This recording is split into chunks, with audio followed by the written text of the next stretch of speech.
बिस्मिल्लाहिर्रहमानिर्रहीम। इय्याका नअबुदु व इय्याका नस्तईन। तो गाइज़, हमने सीवीएस के ऑलमोस्ट सारे के सारे चैप्टर डिस्कस कर लिए हैं। सिर्फ ये चैप्टर 14 रहता था।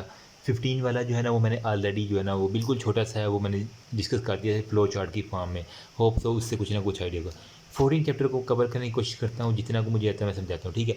एंटी एरिथमिक ड्रग्स के अंदर क्या है, बेसिकली एरिथमिया या जिसे हम डिसरिथमियाज भी कहते हैं ना, ठीक है। तो मतलब रिदमिया को ख़त्म करने के लिए जो ड्रग्स होती हैं ना, उन्हें हम कहते हैं एंटी एरिथमिक ड्रग्स। इनको समझने से पहले आपको थोड़ा सा जो कंसेप्ट जो है ना वो रिकॉल कर लेते हैं, ताकि समझने में भी हाँ आसानी हो। हमारे पास जो इलेक्ट्रिकल इम्पल्सिस थी ना, ये हार्ट है ना, सपोज करें यार, ये मैं इस तरह इसलिए बनाता हूँ ताकि जल्दी जल्दी मान जब जाए इसके।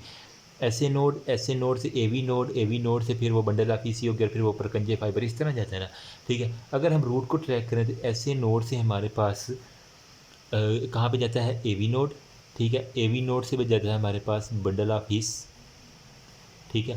बंडल ऑफ हिस से हमारे पास जाता है परकंजे फाइबर। परकंजे फाइबर्स के बाद हमारे पास जो ही वो परकंजे फाइबर से गुजरता है तो पीछे बेस ऑफ हार्ट की तरफ जो है ना वो इलेक्ट्रिकल इम्पल्सेस जाना शुरू हो जाती हैं, ठीक है। अब ये समझना इसलिए ज़रूरी है क्योंकि आगे जो डेफिनेशंस आ रही हैं वो इसी के ऊपर जो है ना वो कैटेगराइज करती हैं। अच्छा, नॉर्मल साइनस रिदम ये है सारे का सारा। अगर यहाँ से अब नॉर्मेलिटी शुरू हो जाए तो दो तरह की होती है, या तो एट्रिया के अंदर कुछ ना कुछ होगा या वेंट्रिकल के अंदर। अगर एट्रिया के अंदर होता है तो हम उसे कहते हैं एट्रियल फिब्रिलेशन। फिब्रिलेशन को आपने जो है ना समझने के लिए ये है ना फड़फड़ाना, जिस तरह अगर हम किसी परिंदे को पकड़ते हैं ना तो वो अपने पैर को फड़फड़ाता है, सेम इसी तरह जो है ना वो हार्ट की फड़फड़ाहट जो है ना वो होती है। अगर एट्रिया में ऐसा काम हो, इसकी ऐसे नोड से एवी नोड वगैरह के अंदर कोई लफड़ा हो जाए, अगर हमारे पास वेंट्रिकल के अंदर यही काम हो तो उसे हम कहते हैं वेंट्रिकुलर फिब्रिलेशन। सो सिंपल, ठीक है। अच्छा, अब आपने जो है ना फिजियो के अंदर ग्राफ पढ़ा होगा, जिसके अंदर जो है ना वो डीपोलराइजेशन होता है कार्डिक मसल के अंदर, फिर प्लेटियो फेज आता है जो कैल्शियम चैनल की वजह से आता है, उसके बाद हमारे पास रीपोलराइजेशन होता है। मतलब ये यूँ डीपोलराइजेशन, फिर प्लेटियो फेज, फिर रीपोलराइजेशन और फिर हाइपरपोलराइजेशन और वो पोटाशियम चैनल होता है। डीपोलराइजेशन सोडियम की वजह से होता है, प्लेटियो फेज कैल्शियम की वजह से होता है, और रीपोलराइजेशन जो होता है ना वो हमारे पास पोटाशियम आयंस की वजह से होता है। ऐसी बात है ना, ठीक है। अब ये जब एक फेज़ मुकम्मल हो जाती है ना, तो इसके बाद जो एक गैप यहाँ से यहाँ तक और नई डीपोलराइजेशन के दरमियान ये जो जितना ये गैप है ना, इसको हम कहते हैं रिफ्रैक्टरी पीरियड, ठीक है। मतलब कि आपको डेफिनेशन अमूमन जो है ना वो वाइवा के अंदर कुछ भी ना आता हो ना, जिससे उसे पूछ लेते हैं एग्जामिनर के व्हाट इज़ रिफ्रैक्टरी पीरियड। अब जिसको ये भी ना आए तो वो मेरा पुत्र छुट्टी कर तुम, बस यही कह के वो बाहर भेज देते हैं, वो open the door and go away. Refractory period मतलब एक डीपोलराइजेशन से दूसरी डीपोलराइजेशन के दरमियान जो एक रेस्ट का एरिया होता है ना, जिसे हम उर्दू में अगर मैं कह केलुला हम करते हैं, जो रेस्ट करते हैं, खाना खाने के बाद हम रेस्ट करते हैं थोड़ी सी, फिर हम खाना खाते हैं, तो वो जो इन दोनों के दरमियान एक वक्फा होता है, टाइम पीरियड होता है, उसे हम कहते हैं refractive period. No other activities इस दरमियान इतना बता देंगे तो बस आप जो है ना वो क्लियर है। अच्छा, अगर रिफ्रैक्टिव पीरियड यानी यहाँ से यहाँ तक सपोज कि इतना है, अगर इसी को जो है ना वो बिल्कुल इतना सा रह जाए, शॉर्ट हो जाए, मतलब यहाँ ख़त्म हुई और यहीं से ऊपर चलना शुरू हो गई है, तो फिर क्या होगा, हमारे पास दिल जो है ना सुकून ही नहीं करेगा। थोड़ा सा यूँ ही यहाँ रिपोलराइजेशन पे फिर ऊपर चली गई है पीक। तो इसी वजह से मैं कह सकता हूँ कि अगर हमारे पास रिफ्रैक्टिव पीरियड जो है ना वो हमारे पास शॉर्टन हो जाए, हद से ज़्यादा शॉर्टन हो जाए, तो हमारे पास जो कंडीशन आती है उसे हम कह सकते हैं एरिथमिया। अब कोरिलेट कर रहे हैं, ये सारा बताने का मकसद क्या था, सही है। अब ये एरिथमिया जो होता है ना वो जल्दी जल्दी करेगा। अब इसके अंदर क्या क्या चीज़ें डिस्टर्ब होंगी, जो मेम्ब्रेन का पोटेंशियल है, सोडियम हो गया, पोटाशियम का जो एटीपीएल पंप है, वो सारे के सारे डिस्टर्ब होंगे। तो आप कह सकते हैं इसके अंदर मेम्ब्रेन का जितना भी पोटेंशियल है ना, ठीक है, वो हमारे पास डिस्टर्ब हो जाएगा, ठीक है। और इसके अलावा हमारे पास जो स्कून वाला एरिया मतलब रीपोलराइजेशन है ना वो ज़्यादा अफेक्टेड होता है। तो आप कह सकते हैं कि अब नॉर्मल रीपोलराइजेशन भी हो जाती है, ठीक है। ये दो कंडीशन जो है ना वो मोर डोमिनेंट है इन एरिथमिया के लिए। अब इस सारी की सारी एक्टिविटीज़ को रोकने के लिए हमें क्या क्या करना पड़ेगा, हमें जो है ना वो सोडियम चैनल के ऊपर वर्क करना पड़ेगा, कैल्शियम चैनल के ऊपर वर्क करना पड़ेगा, पोटाशियम चैनल के ऊपर वर्क करना पड़ेगा। इसके अलावा हमने एएनएस के अंदर पढ़ा था, कुछ होता है ना बीटा एगोनिस्ट होते हैं, ठीक है, जो कि बीटा वन जिसके अंदर मैं बता दूँ तो वो किस किस के ऊपर करते हैं, हार्ट, और जेजी सेल के ऊपर, जिसकी कॉन्ट्रैक्टिलिटी को पॉजिटिव आइनोट्रॉपिक इफेक्ट होता है बीटा 1 एगोनिस्ट का। तो हमने जो है ना इस एगोनिस्ट को रोकना है, तो हम बीटा एंटागोनिस्ट दे देंगे जो कि इसकी एक्सेसिव एक्टिविटीज़ है उसको रोक सकता है। सही हो गया? मेरी बात समझ रही है ना? होप सो मैं समझा पाया हूँगा। तो इसी के ऊपर जो है ना वो एक आपको मैं भी यहाँ पे चार्ट दिखाता हूँ बुक के अंदर, तो हम आपको इजीली समझ आ जाएगी। कहानी बताने का यही मकसद है, ये चार्ट आपको समझ आ जाए इजीली। देखो, हमारे पास वो कहता है कि कार्डिक एरिथमिया मोस्ट कॉमन, इसको छोड़ो, खुद ही पढ़ लीजिएगा। Drug use in cardiac arrhythmias. अब उसको ठीक करने के लिए हमने एक तो सोडियम चैनल को कंट्रोल करना है, बीटा ब्लॉकर्स दे देने हैं, पोटाशियम को कंट्रोल करना है, कैल्शियम को और मिसलेनियस को। ये आपको फिंगर टिप्स पे आनी चाहिए, बहुत इंपॉर्टेंट है। सही है? मैं इसका जो है ना वो मैं आपको एक बता देता हूँ जो अभी तक मुझे भी याद है। सही है? जिस तरह मैंने याद किया ना, आप उस तरह कर लें, शायद में भी हेल्पफुल हो। अगर आज एक ड्रग यूज इन एरिथमिया, आपने सिंपली जो है ना वो 5 ग्रुप में डिवाइड करना है। वो कहते हैं ना 5 प्रॉब्लम 1 सोल्यूशन। तो 5 ग्रुप्स के अंदर डिवाइड करके एक प्रॉब्लम को जो है ना वो हम निकाल देना यहाँ पे। ठीक है? ग्रुप 1 क्या मैं यहाँ पे हेडिंग दे रहा हूँ, यहाँ पे मैं दे रहा हूँ ग्रुप 2 की हेडिंग। ठीक है? यहाँ पे आपने ग्रुप 3 की हेडिंग देनी है, फिर आ जाते ग्रुप 4, और यहाँ से MCQs लगते हैं, मैं बता देता हूँ, मैंने खुद देखे हैं। ठीक है? और यहाँ पे ग्रुप 5। ठीक है? 5 ग्रुप आपके पास हो गए। अब ग्रुप 1 के अंदर जो है ना सबसे पहले आपने क्या करना है, जो सोडियम वाले हैं ना जो यहाँ से डीपोलराइज हो रहे हैं, इसको आपने 1 के ऊपर ले आना है। सही है? तो ग्रुप 1 के अंदर आपने क्या लेना है कि हमारे पास सोडियम चैनल जो ब्लॉकर्स है ना वो दे देने हैं, मतलब Na। मैं यहाँ पे दे देता हूँ सोडियम चैनल ब्लॉकर, मतलब 1 नंबर पे जो है ना, क्योंकि इसने डीपोलराइजेशन करानी 1 नंबर पे पड़ा हुआ, तो इसलिए हम कह देते हैं। उसके बाद हमारे पास है ग्रुप 2। ग्रुप 2 में आपने ABC पढ़ी हुई है ना, ABC। बी किसके नंबर पे आता है? दूसरे नंबर पे आता है। पहले नंबर पे A, दूसरे नंबर पे B। तो A तो हमारे पास सोडियम के अंदर A आ गया, तो पहले नंबर पे ग्रुप आ गया। B जो होता है ना वो दूसरे नंबर पे, तो ग्रुप 2 के अंदर आपने जो है ना वो B लिख देना है, मतलब बीटा ब्लॉकर्स। देखो, ये क्विक जो है ना MCQs को ग्रैप्स करने का मेरे पास यही तरीका, और तो कोई नहीं है। ठीक है? उसके बाद हमारे पास आता है ग्रुप 3। ग्रुप 3 के अंदर जो है ना वो आपके पास आ जाने हैं, पहले डीपोलराइजेशन की, उसके बाद आपने बीटा ब्लॉक कर दिया, उसके बाद रिपोलराइजेशन पर डायरेक्टली आ जाना, प्लेटिव फेज को भी मिस करवाएं। ठीक है? तो हम इसको ग्रुप 3 के अंदर रख रहे हैं। यहाँ पे भी ग्रुप 3 के अंदर ही आ रहा है ना, तो दरमियान में हमने बीटा ब्लॉकर रखे हैं बजाय कैल्शियम की। तो पहले पे सोडियम, दूसरे पे बीटा ब्लॉकर, तीसरे पे पोटाशियम। तो मैं तीसरे के ऊपर ही ना मैं कह देता हूँ ग्रुप 3 जो होता है ना, पोटाशियम जो चैनल ब्लॉकर्स है ना वो हमने दे देना है। ठीक है? पोटाशियम चैनल ब्लॉकर्स हो गया। उसके बाद ग्रुप 4 के अंदर आ जाए। ग्रुप 4 के अंदर क्या बच जाता है, इसी के अंदर देख लो आप, ये कैल्शियम है ना, तो मैंने याद किया हुआ था हमारे पास कैल्शियम के अंदर आ रहा है Ca। ठीक है? तो सी में मतलब मैंने याद रखा था कार्बन, हम केमिस्ट्री के अंदर पढ़ते हैं कार्बन की वैलेंसी कितनी होती है, 4। ठीक है? तो मैंने वहीं से याद किया, तो कैल्शियम के अंदर C आ रहा है, C से हमारे पास कार्बन भी बनता है, तो कार्बन की वैलेंसी 4 होती है, इसी वजह मैंने इसको ग्रुप 4 में रख दिया।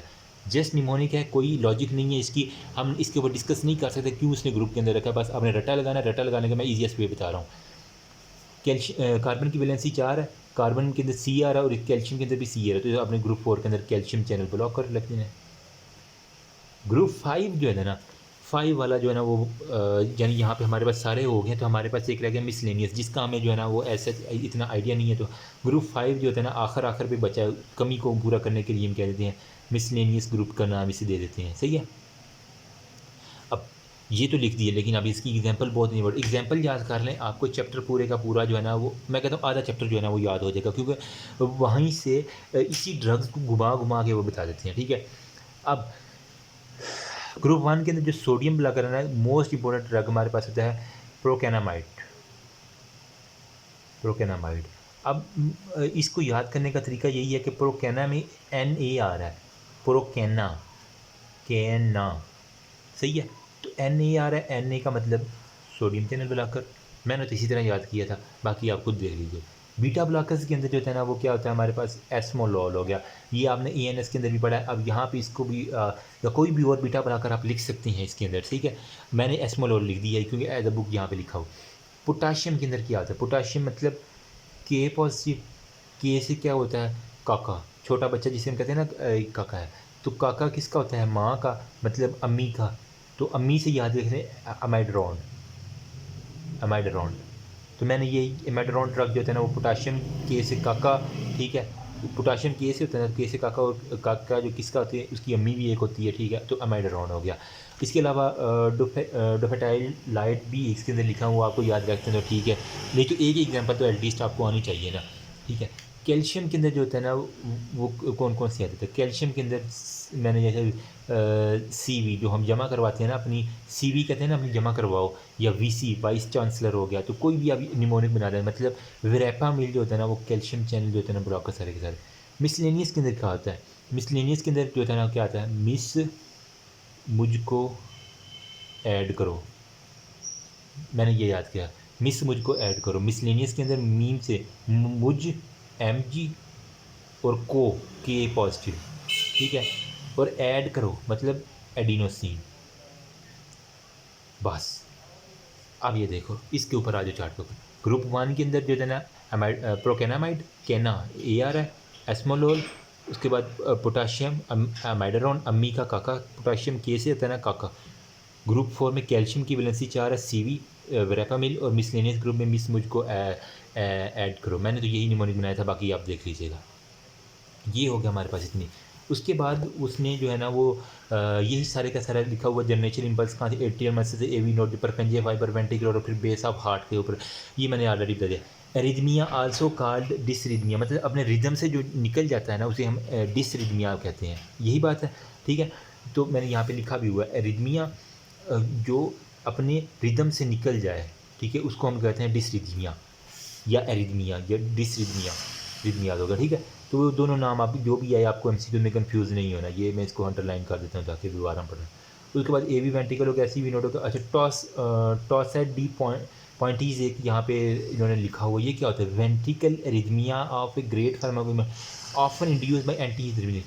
कहता है कभी कभार ऐसा होता है कि जो वेंट्रिकल जो है ना हमारे पास, ये जो नीचे वाली वेंट्रिकल है, ठीक है, ऊपर एटी नीचे वेंट्रिकल, ये रिदमिया है हुआ है, हमने एंटी रिदमी ड्रग दी है, लेकिन वो मज़ीद रिदमिया हो गया, तो इसको हम कहते हैं टॉसिटी पॉइंट्स जो है ना, वो ventricular arrhythmia great form because often induce bye anti rhythmic drugs की वजह से जो है ना, वो मज़ीद हमारे पास रिदमिया हो जाता है, ठीक है। अब इसके अंदर आपको क्या क्या चेंजेस मिलेंगी, वो कह रहा है change in the shape of the action potential. ये जो हमारे पास एक्शन पोटेंशियल, इसकी शेप ही चेंज हो जाएगी, मतलब बिगड़ जाएगी इसकी शेप। क्यों? क्योंकि अरिदमिया हो गया, तो इसने यहाँ तक आकर फिर यहाँ से यूँ यूँ यूँ उल्टी सीधी शेप आप देख कहने की बन जाएगी, शेप चेंज होगी। प्रोलॉन्ग्ड QT इंटरवल, क्योंकि बी वेव QRS और T, QT इंटरवल जो होता है ना, वो कह रहा है इसके अंदर प्रोलॉन्ग्ड हो जाएगा, क्योंकि इरेगुलर बीट है, उसके बाद जब उसने रेस्ट करना, या तो बिल्कुल ज़्यादा हो जाएगा या फिर बिल्कुल रुक जाएगा, तो वो QT इंटरवल उसके अंदर वो कह रहा है कि वो प्रोलॉन्ग्ड हमारे पास हो जाना, ठीक है। उसके अलावा जो होता है ना, शेप के ऊपर आ जाएगा। अच्छा, इसके अलावा वो कह रहा है कि टॉसिस डिजीज जो होते हैं ना, एसोसिएटेड विद QT सिंड्रोम, इसको QT सिंड्रोम के साथ भी जो है ना वो कहता है हमने मुंसलिक किया है, तो QT सिंड्रोम आ जाए या टॉसिस डी पॉइंट्स आ जाए ना, टॉसेट जी पॉइंट, तो एक ही बात है।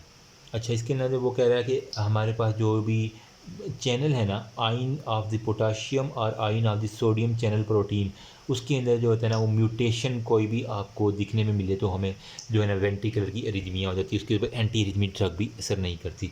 उसके बाद नॉर्मल एक्टिविटीज़ की थोड़ी सी बात कर लें तो सोडियम चैनल हो गया, अब स्ट्रोक हो गया, फेज़ 0 हो गया, ठीक है। अब ये बताने वाली बातें नहीं हैं, आपने ऑलरेडी फर्स्ट ईयर में भी सेकंड ईयर में भी बार बार पढ़ी हुई हैं, मैं सिर्फ आपको डायग्राम से थोड़ी सी बता देता हूँ। उसके बाद हम चलते हैं अपने मेन टॉपिक्स की तरफ। ग्रुप्स को डिस्कस करना बहुत इंपॉर्टेंट है, जो कि एक सर दर्द बन जाता है शुरू में मेरे लिए भी काफ़ी मुश्किल। ऐसे नोट का देखो, ये सिंपली एक कितना सा ये आ रहा है, ठीक है, ये ग्राफ आपने याद कर लेने हैं, मैं दिमाग में बैक ऑफ द माइंड आपके होना चाहिए।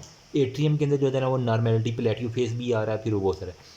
उसके बाद AV नोड देखो, ठीक है, ये AV नोड की ये वाली, ये नंबर 3 पे आपको ग्राफ नज़र आ रहा है।